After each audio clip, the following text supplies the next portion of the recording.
Sagar Sethi, who is from Fazilka, Punjab. His question is, what's your view on Tata Motors? They are first movers in e-vehicles but have huge debt and, of course, are reeling from the chip shortage as we're seeing across the auto industry. What do you think of them?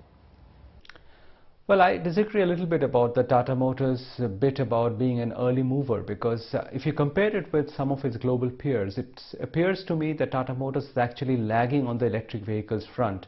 Some of its global peers seem to be moving faster on that front. So we need to see far greater evidence that JLR is actually moving ahead full steam on the electric vehicles front before jumping to any such conclusion.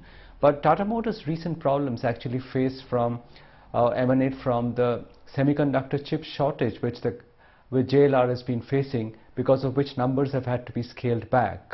So a combination of these two factors, the chip shortage and the fact that JLR is moving a bit slower than its rivals on the electric vehicles front, makes me a bit cautious about Tata Motors in the near term, not least because of how well the stock has performed from its lows last year. I mean, from the lows of 75.80, it's more than quadrupled.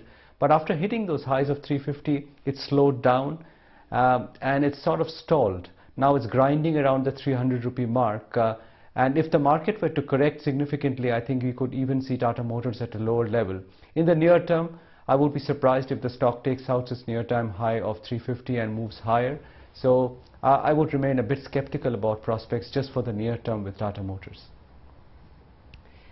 Chinmay Biswas from Kolkata wants to know your views on Indian Oil or IOC as well as Coal India. Those are the couple of names in his basket, and he's wondering what the outlook would be. And I find it interesting that he's picked PSUs and old economy names, Udayan.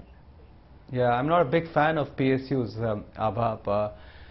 No problems with the old economy as such, but public sector stocks I'm a bit cagey about at the best of times.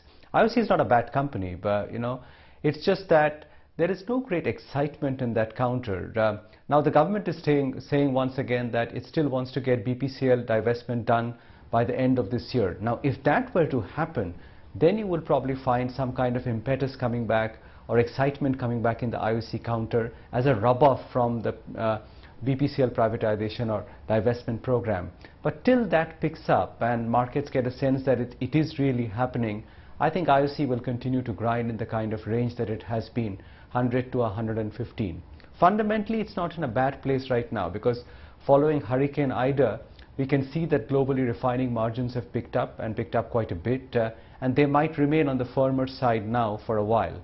Also, post the lockdowns, we are seeing volumes pick up in the fuel market. So both from a volume point of view and a GRM point of view, IOC is not in a bad place. But not too many investors actually want to buy public sector oil companies at this point in time. My guess is that IOC remains in the 100, 110, 115 kind of range. If BPCL happens, then you might see the stock snap out of that range. But otherwise, this is not a stock which was going to give you outsized kind of returns in the foreseeable future.